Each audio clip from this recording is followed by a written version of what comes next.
Good morning, brothers and sisters in Christ. In today's Holy Mass, we include in our prayers the following intentions. For the thanksgiving of Jonathan and Eileen Sibug, Joshua Sibug, Ezekiel Benedict Padrinao, Lucas Jacob Padrinao, Mr. and Mrs. Francia Singyan and family, Mr. and Mrs. Oloroso Singyan and family, Francis and Clarissa Huico and family, Fred and Baby Ibarra and family, Ralph Reggie Quizon, Dr. Africano Aquino and family, Rafael Christian Navarro, Tonton Bustos and family, and Led Castillo and family. For the birthday thanksgiving of Jim Nagun, Ina Pulusan, Perpetua de Guzman, and Elpidio de la Cruz. For the safe travel of Rico Ocampo and family. For the special intentions of Maribel Mandela, Mary Manette Pineda, the Paldeng family, Evelyn Guevara Angeles, Justin Gabriel Angeles, Mr. and Mrs. Lenin Malang and family, Angie Bondok Liklikan, Amelia Julian and family, Lizzie Viray, Elian Micael de Jesus, Mary Ann Soliman, Jonel Pamintuan, BJ Lagman, Eleanor Ventura, Avelina Haag, Romel, Riza, and Pauline Del Rosario, Angela Malig and family, and Tess Yambao and family. For the speedy recovery, safety, good health, and complete healing of Nora Simbul, Maylin Soberano, Nilo Odan, Benson Ong Sr., Carmelita Tiglao, Corazon Pangan, Luther Lopez, Dexon Oronce, Mariel Olalia, Dan Micael Manlotak, Mario Pasion, Remigio Pangan, Richard Jules Medina, Rose Navarro Frontino, and Maria Bernadette Soto, and all our sick relatives and friends. For the guidance and protection of the Holy Spirit, for the family of Annie Razon, and the family of Antonio and Josefina Guevara, and for the eternal repose of the souls of Alfredo Arce Sr., Norma Arce, Mark Herald Dalay, Ernesto Manag Sr., Marian Ocampo, Manuel Tongyo, Teresita Tongyo, Mark Louis Tongyo, Juanita Lagason, Cesar David, Frumencio Simbul, General Amado de Mata, Nelson Garma, Angelito Lakap, Herminia Pasayco, Janus Nukuk, Merla Mangalus, Inigo Dilan Mangabat, Jose Las Marias, Gloria Ochongo, Leoncio Harligo Jr., Rene Baluyut, Jocelyn Pabalan, Getulio Bulaon, Cora Huwet, Gloria Manalili, Wilson Reyes, Edgardo Cabanayan, Ligaya Lagasca, Mariana, Ramilo, Rodolfo, and Epifania Peralta, and all poor souls in purgatory. We also pray for our safety against the COVID-19 pandemic, for the speedy recovery and complete healing of all those affected by this coronavirus, for the eternal repose of all those who died because of this pandemic, and for the safety of all our frontliners.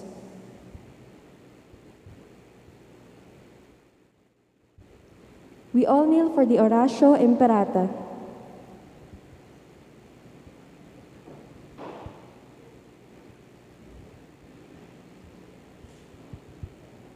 In the name of the Father, and of the Son, and of the Holy Spirit. Amen.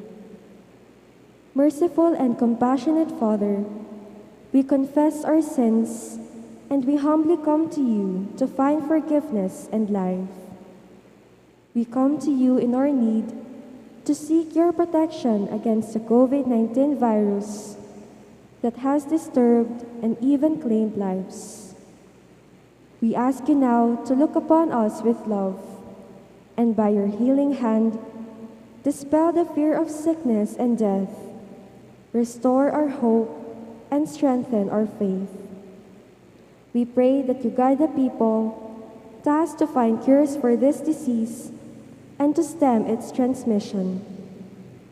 Bless our efforts to use the medicines developed to end the pandemic in our country.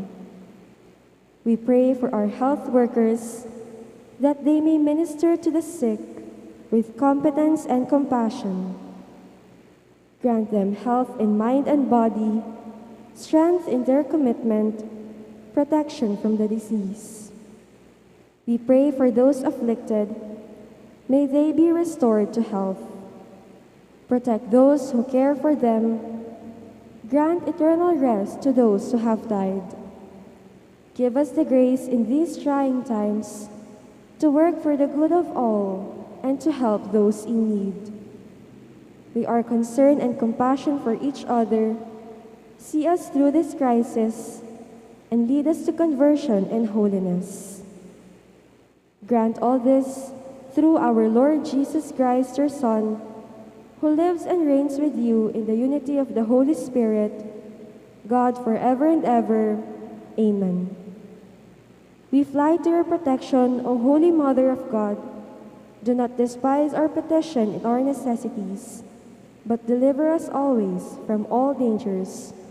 O glorious and blessed Virgin. Amen. Virgen de los Remedios, health of the sick, Saint Joseph, Saint Raphael the Archangel, Saint Jude Thaddeus, San Roque, San Lorenzo Ruiz, San Pedro Calungsod, Santo Cristo del Perdón. In the name of the Father, and of the Son, and of the Holy Spirit. Amen.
Maka nagpapulit-ulit niya ang tingin ng stano. Opo. Opo.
As one family, let us begin our celebration with our act of faith.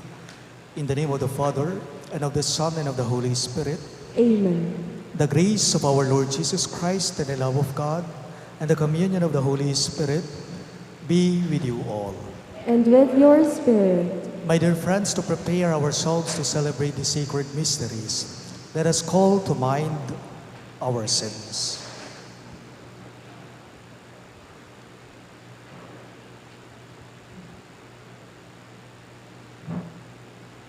Together we say, I confess to Almighty God and to you, my brothers and sisters, that I have greatly sinned in my thoughts and in my words, in what I have done and in what I failed to do.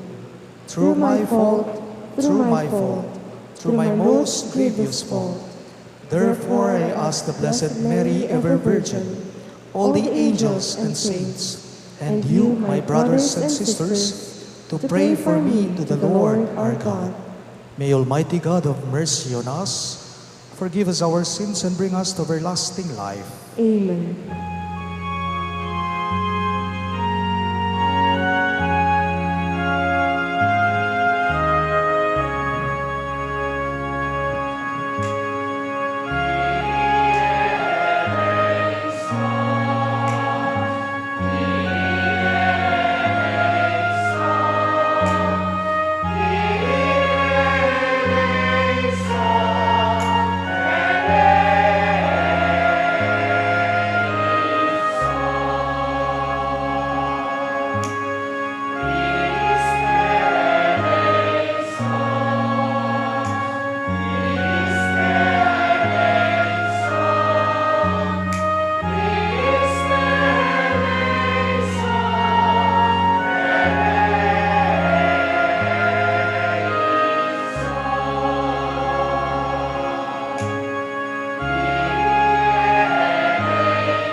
Gloria in excelsis Deo.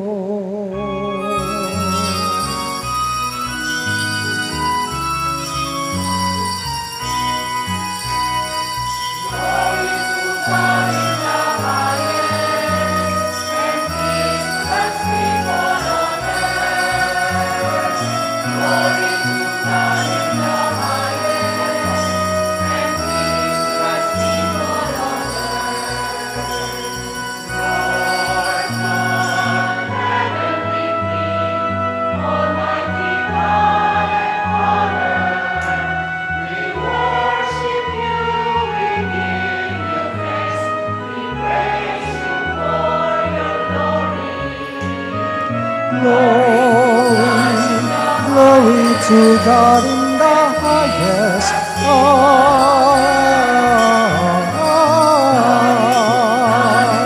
Glory to God and peace to God's people on earth.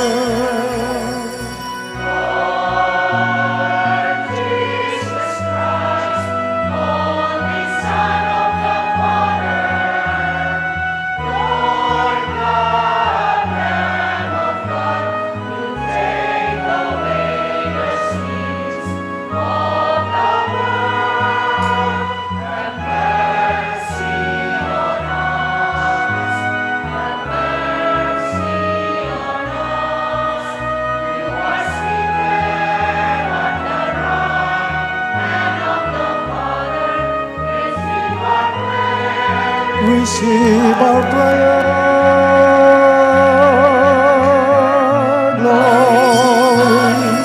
Glory to God in the highest.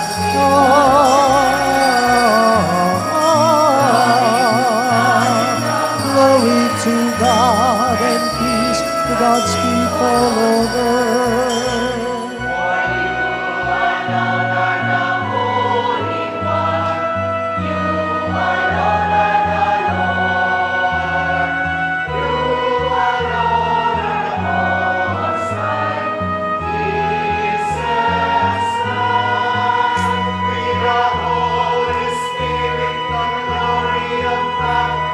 The Father,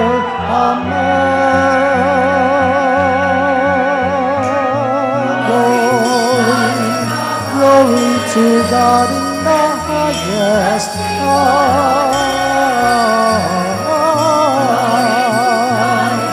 Glory to God and peace to God's people on earth. Glory God in the highest.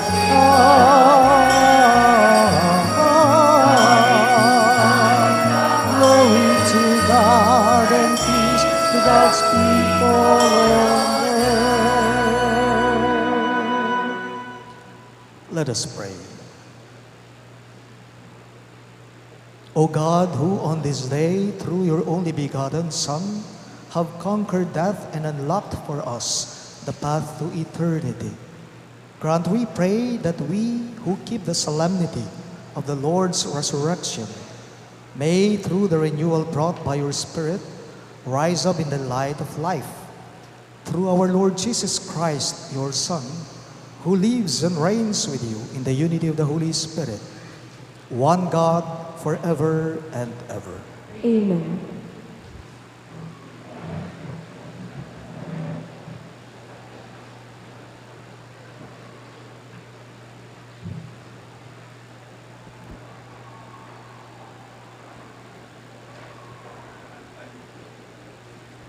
A reading from the Acts of the Apostles. Peter proceeded to speak and said, "You know what was happened all over Judea, beginning in Galilee, after the baptism that John preached, how God anointed Jesus of Nazareth with the Holy Spirit and power. He went about doing good and healing all those oppressed by the devil, for God was with him. We are witnesses of all that he did, both in the country of the Jews and in Jerusalem. They put him to death by hanging him on a tree. This man God raised on the third day and granted that he be visible, not to all the people, but to us, the witnesses chosen by God in advance, who ate and drank with him after he rose from the dead. He commissioned us to preach to the people and testify that he is the one appointed by God as judge of the living and the dead. To him all the prophets bear witness that everyone who believes in him will receive forgiveness of sins through his name." The word of the Lord. Thanks be to God. We respond to the verses with a song. This is the day the Lord has made. Let us rejoice and be glad. This is the day the Lord has made. Let us rejoice and be glad. Give thanks to the Lord, for he is good, for his mercy endures forever. Let the house of Israel say, his mercy endures forever. This is the day the Lord has made. Let us rejoice and be glad. The right hand of the Lord is struck with power. The right hand of the Lord is exalted. I shall not die, but live, and declare the works of the Lord. This is the day the Lord has made. Let us rejoice and be glad. The stone which the builders rejected has become the cornerstone. By the Lord has this been done. It is wonderful in our eyes. This is the day the Lord has made. Let us rejoice and be glad.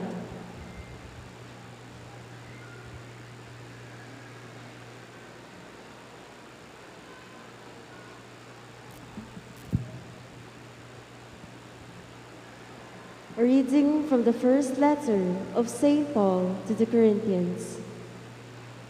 Brothers and sisters, do you know that a little yeast leavens all the dough? Clear out the old yeast, so that you may become a fresh batch of dough, inasmuch as you are unleavened. For our Paschal Lamb, Christ, has been sacrificed. Therefore, let us celebrate the feast, not with the old yeast, the yeast of malice and wickedness, but with the unleavened bread of sincerity and truth. The words of the Lord. Thanks be to God.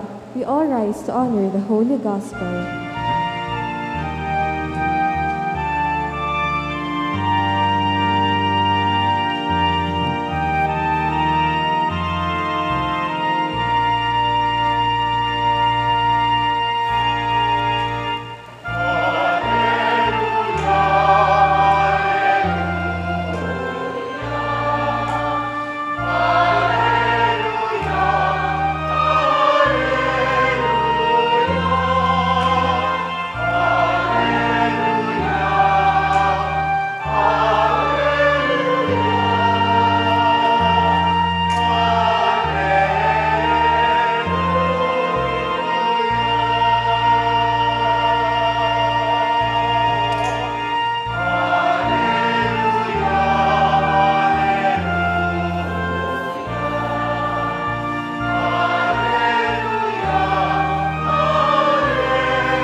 together, Christ, our Paschal Lamb, has been sacrificed.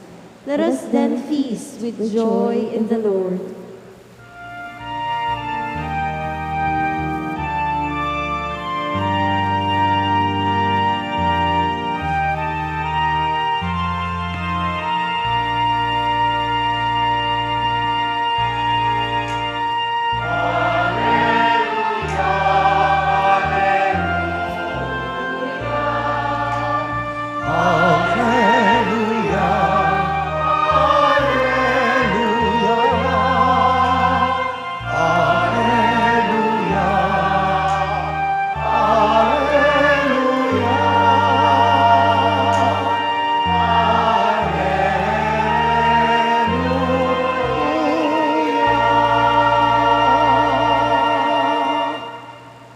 The Lord be with you. And with your spirit. A reading from the Holy Gospel according to St. John. Glory to you, O Lord.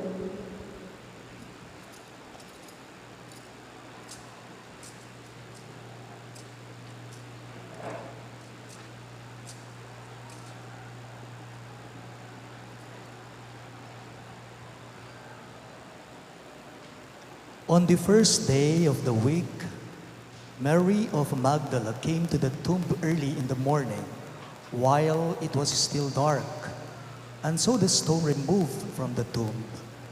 So she ran and went to Simon Peter and to the other disciple whom Jesus loved, and told them, "They have taken the Lord from the tomb, and we do not know where they put him." So Peter and the other disciple went out and came to the tomb. They both ran, but the other disciple ran faster than Peter and arrived at the tomb first. He bent down and saw the burial clothes there, but did not go in. When Simon Peter arrived after him, he went into the tomb and saw the burial clothes there, and the cloth that had covered his head, not with the burial clothes, but rolled up in a separate place. Then the other disciple also went in, the one who had arrived at the tomb first, and he saw and believed. For they did not yet understand the scripture that he had to rise from the dead. Sisters and brothers in Christ, the good news of our salvation. Praise to you, Lord Jesus Christ.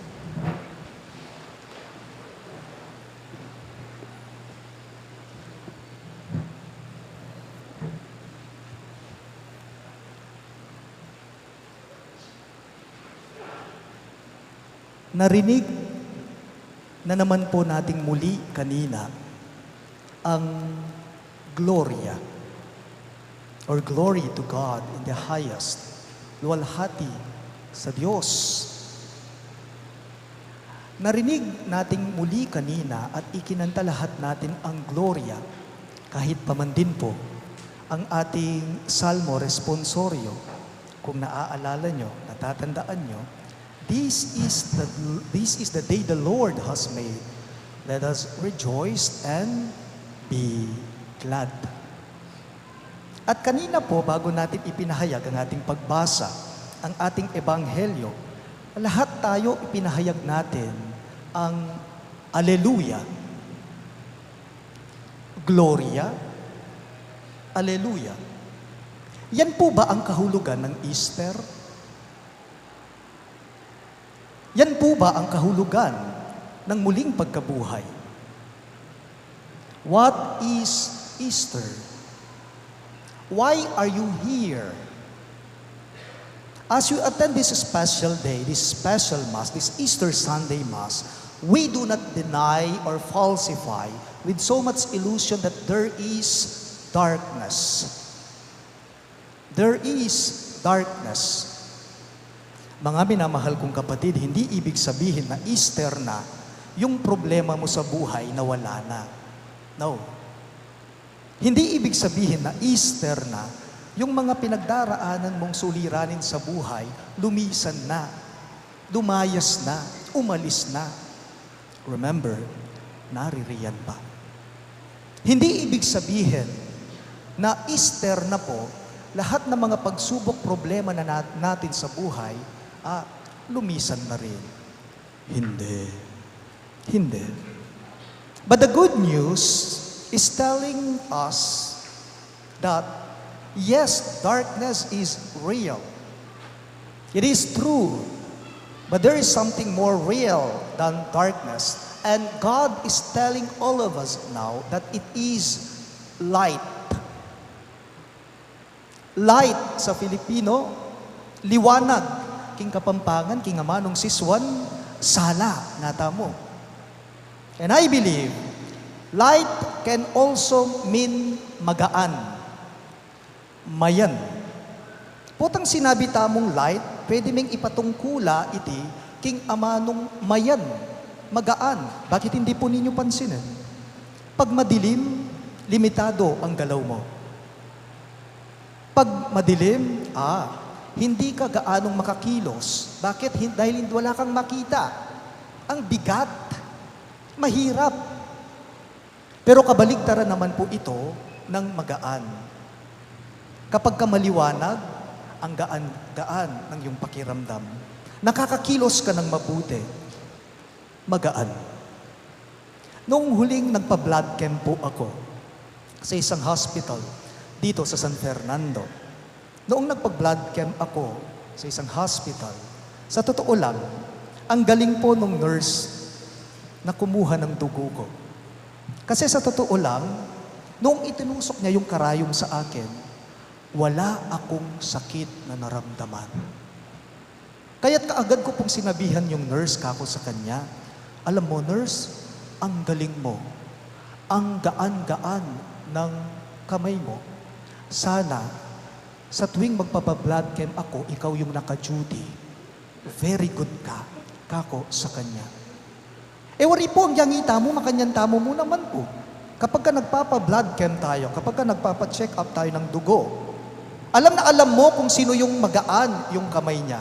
Alam na alam mo kung sino naman yung mabigat ang kamay niya.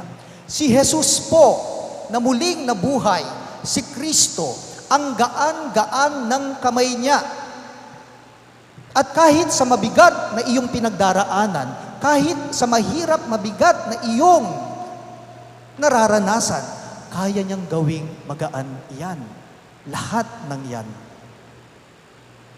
3 days ago, noong Good Friday po, alam naman po natin, na ang mga kamay ni Jesus ay sinubukang sinira at ipinako sa krus. Pero ang pagkakamali po ng mga nagpako sa krus kay Jesus, opo, ipinako sa krus ang mga kamay ni Jesus. Pero napansin po ninyo, kahit ipinako ang kanyang mga kamay, makaladlad lapamurin din. Bukas pa rin ang mga palad niya, never lang misara. And in our gospel, for this Sunday, there's Easter Sunday, Mary of Magdala, Mary Magdalene, Simon Peter, and the disciple whom Jesus loved went into the tomb. At ano ang nakita nila? Ano ang nasaksihan nila? Laking gulat po nila. Pagkabigla at pagkamangha nila, wala ang labi ni Jesus doon. That means Jesus was raised up by His Father, by God. The hand of God. And Easter tells all of us that we are in the good hands of God. Magaan po ang kamay ng Diyos. Kasi siya po ang nagsisilbing ilaw natin, liwanag natin sa buhay natin. Sana po itamongan po, paneta po sanang manakit kapanayan king biyeta mo. Sana po lahat tayo, sa kabila po ng mga madidilim na nararanasan natin sa buhay, ikaw, ako, tayo, sana po palagi tayong nakakakita ng liwanag sa Diyos. This is Easter. Ing pamanyubli ng mebyen ng Ginoo. When He rose up from the dead, when the Father raised Him up from the dead, He obliterated, Jesus wiped out all the anxieties, bitterness, heartbreaks, and fears. May kadita mo ngan po, ako kutang tamo misan king dieta mo. Minsan, marahil lahat tayo, naiisip natin at itinatanong natin, ito, hanggang kailan kaya ang problema ko? Hanggang kailan kaya itong mga pinagdadaanan na suliranin ko? Hanggang kailan kaya itong mga pagsubok ko? Ang sagot natin, hindi natin alam. Hindi natin alam. But, I ask you now, ang Diyos ba, hanggang kailan ba siya? Ang gaya kapilan nga pong Ginoo. I don't have to answer it because I believe you know the answer. Remember, all will end except God. All will end except the risen Lord. We just have to have that deep faith that the Lord, that our God is alive. Paalala lang po sa ating lahat, ang buhay mo, ang buhay ko, ang buhay natin, palaging hinahawakan yan sa magaan na kamay ng Diyos. Sa inyo pong lahat, may I say, Happy Easter po. Palakpakan po natin ang Diyos.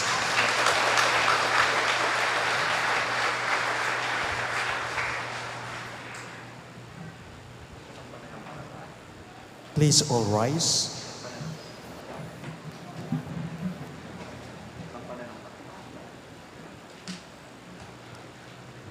My dear sisters and brothers in Christ, through the Paschal mystery, we have been buried with Christ in baptism, so that we may walk with Him in newness of life. And so, now that our Lenten observance is concluded, let us now renew our promises of holy baptism, by which we once renounced Satan and his works, and promised to serve God in the Holy Catholic Church. And so, my dear friends, I ask you, do you renounce Satan I do. and all his works I do. and all his anti-show? I do. My dear sisters and brothers in Christ, do you believe in God the Father Almighty, creator of heaven and earth? I do. Do you believe in Jesus Christ, His only Son, our Lord, who was born of the Virgin Mary, suffered death and was buried, rose again from the dead, and is seated at the right hand of the Father? I do. Do you believe in the Holy Spirit, the Holy Catholic Church, the communion of saints, the forgiveness of sins, and the resurrection of the body and life everlasting? I do. And may Almighty God, the Father of our Lord Jesus Christ, who has given us new birth by water and the Holy Spirit, and bestowed on us forgiveness of our sins, keep us by His grace in Christ Jesus our Lord for eternal life. Amen. Amen.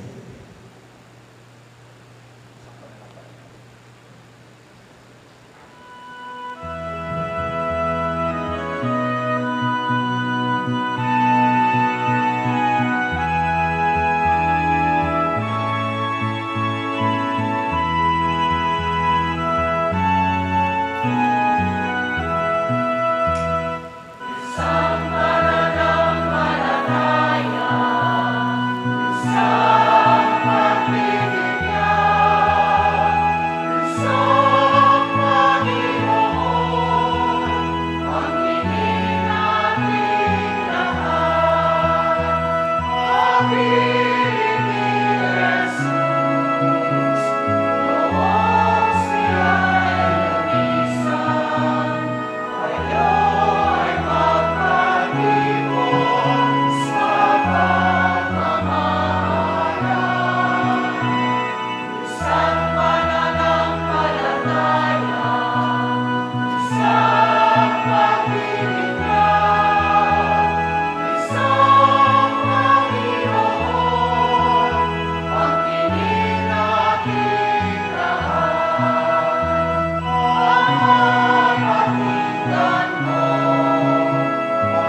Father of love and mercy, we lift to you our supplication on this glorious feast of the resurrection of your Son. Keep alive in us the peace of the risen Christ as we pray. Father, fill us with peace. All of us, please. Father, fill us with peace. Lord, may Pope Francis, bishops, priests, deacons, religious, and those who lead and serve the Christian community truly follow the example of Christ in humility and self-offering. We pray. Father, fill us with peace. Lord, may those leading and aspiring to lead our nation have the genuine desire to serve the common good so that people may enjoy justice, respect, freedom, and self-determination. We pray. Father, fill us with peace. Lord, may those who are newly baptized and all those who are baptized in Christ hold fast to the life of grace as we rejoice in Christ's triumph over sin and death. We pray. Father, fill us with peace.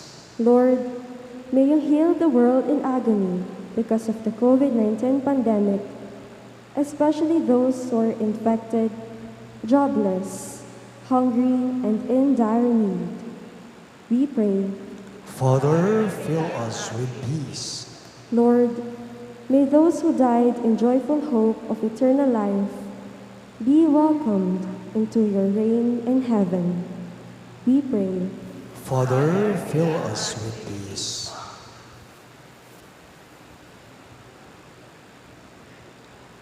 God our Father, as we rejoice in this all-filled mystery, may we never cease to thank and praise you for the gift of redemption. We ask you to receive our petitions in the name of our risen Savior, our Lord Jesus Christ, your Son, and our Lord. Amen. Amen.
Pray, my dear friends, that my and your sacrifice may be acceptable to God, the Almighty Father. May the Lord accept the sacrifice at your hands for the praise and glory of his name, for our good and the good of all his holy church. Exultant with paschal gladness, O Lord, we offer this sacrifice by which your church is wondrously reborn and nourished. We ask this through Christ our Lord. Amen. The Lord be with you. And with your spirit, Lift up your hearts. we lift them up to the Lord. Let us give thanks to the Lord our God. It is right and just. It is truly right and just, our duty and our salvation, at all times to acclaim you, O Lord, but on this day, above all, to laud you yet more gloriously, when Christ our Passover has been sacrificed. For he is the true Lamb who has taken away the sins of the world. By dying, he has destroyed our death, and by rising, restored our life.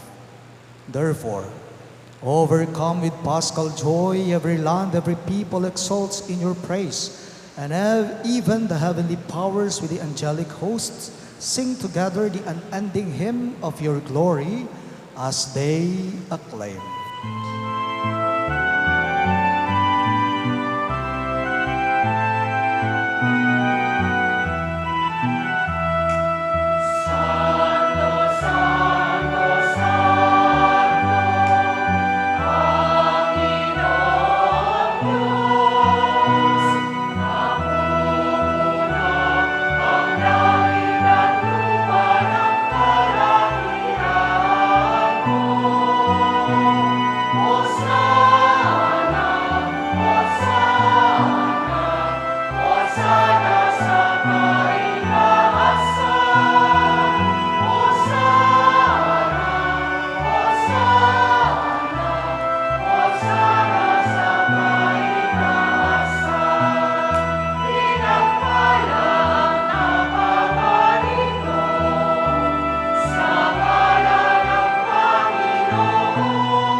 You are indeed holy, O Lord, the fount of all holiness. Make holy, therefore, these gifts, we pray, by sending down your Spirit upon them like the dewfall, so that they may become for us the body and blood of our Lord Jesus Christ. At the time he was betrayed and entered willingly into his passion, he took bread and giving thanks, broke it, and gave it to his disciples, saying, "Take this, all of you, and eat of it. For this is my body, which will be given up for you."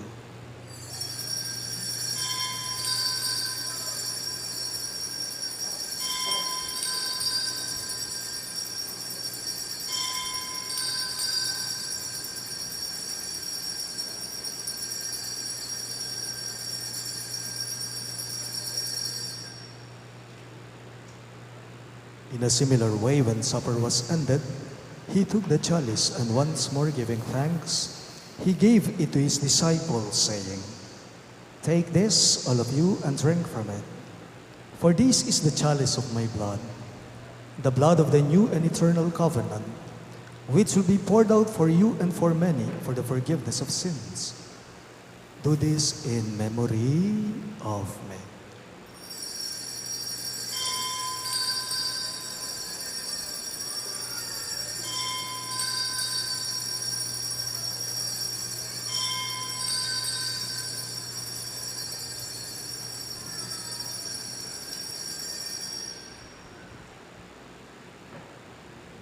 Let us now joyfully proclaim the mystery of faith.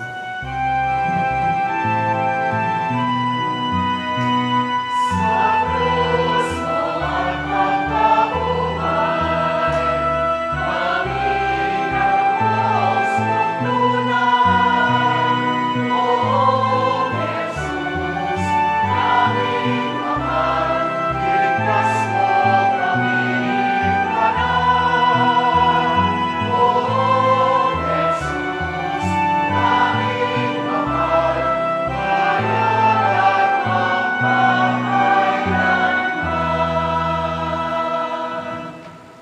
Therefore, as we celebrate the memorial of his death and resurrection, we offer you, Lord, the bread of life and the chalice of salvation, giving thanks that you have held us worthy to be in your presence and minister to you. Humbly we pray that partaking of the body and blood of Christ, we may be gathered into one by the Holy Spirit. Remember, Lord, your church spread throughout the world, and bring her to the fullness of charity, together with Francis, our Pope, Florentino, our Bishop, Paciano, our Bishop Emeritus, and all the clergy. Remember also our brothers and sisters who have fallen asleep in the hope of the resurrection, and all who have died in your mercy, Alfredo, Senor, Norma, Mark Herald, and Frumencio.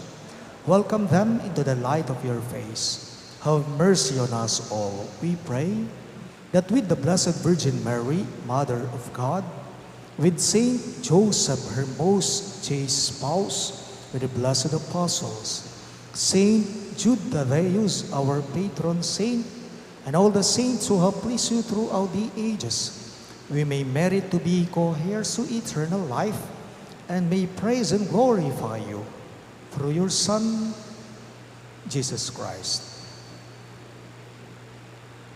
Through him, with him, and in him, in the unity of the Holy Spirit, all glory and honor is yours, Almighty Father, forever and ever.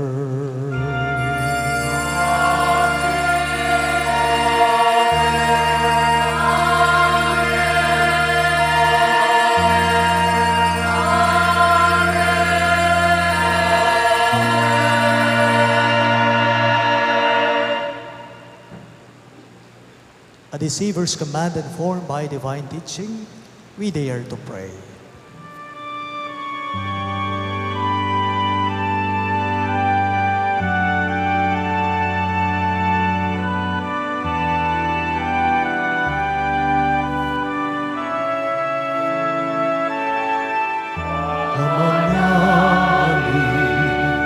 Sumasalangit ka, sambahin ang ngalan mo, mapasakali ang kaharian mo, sundin ang loob mo dito sa lupa. Bigyan mo po kami ngayon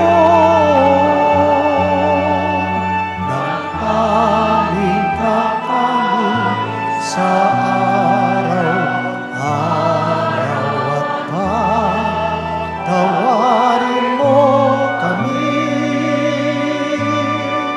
sa aming mga sala, para ng pagpapatawad namin sa nagkakasala sa amin. At huwag mo kaming ipahintulot sa tukso, at iadya mo kami sa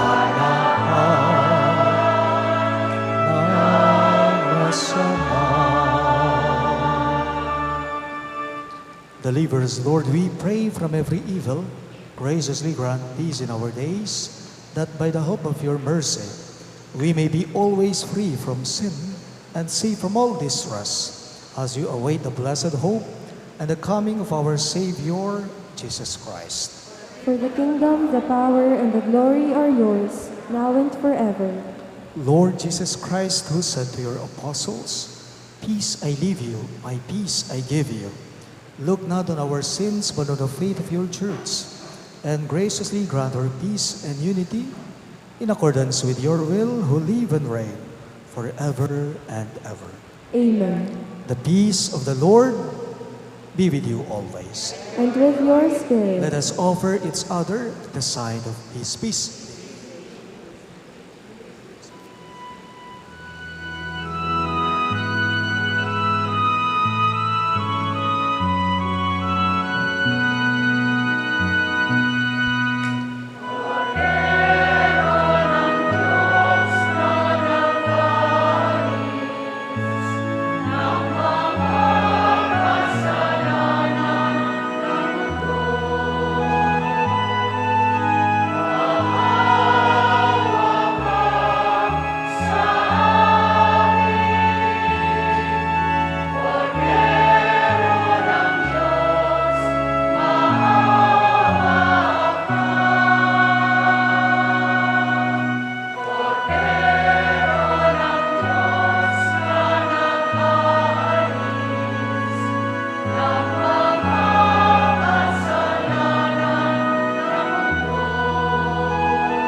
Behold our risen Lord, Christ Jesus.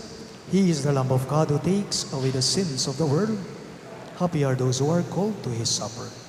Lord, I'm not worthy that you should enter under my roof, but only say the word, and my soul shall be healed.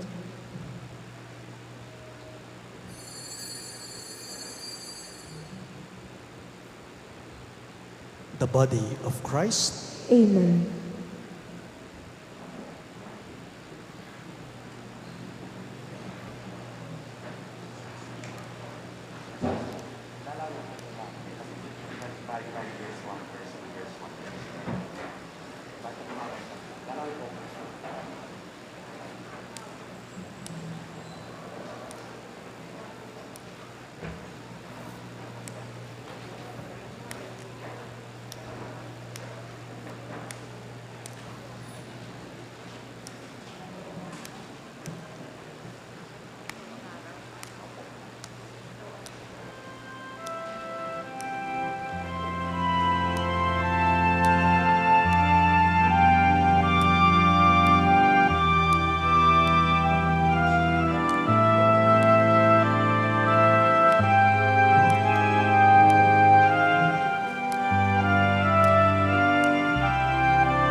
Please rise.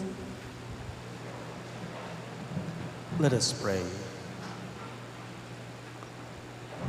Look upon your church, O God, with unfailing love and favor, so that renewed by these Paschal mysteries, she may come to the glory of the resurrection. We ask this through Christ our Lord. Amen. Please be seated for some announcements.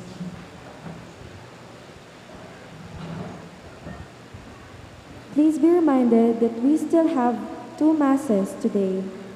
Later at 5 o'clock in the afternoon and at 6:30 in the evening. Also, the youth ministry of the parish has prepared some Easter activities for our children after this 9:30 a.m. Mass. May we invite your children to come and have fun. Thank you. We now rise for the final prayer and blessing. The Lord be with you. And with your spirit, Bow your heads and pray for God's blessing. May God, who by the resurrection of His only begotten Son, was pleased to confer on you the gift of redemption and of adoption, give you gladness by His blessing. Amen. May God, by whose redeeming work you have received the gift of everlasting freedom, make you heirs to an eternal inheritance. Amen. And may you, who have already risen with Christ in baptism through faith, by living in a right manner on this earth, be united with Him in the homeland of heaven. Amen. And may the Almighty God bless you. In the name of the Father, and of the Son, and of the Holy Spirit.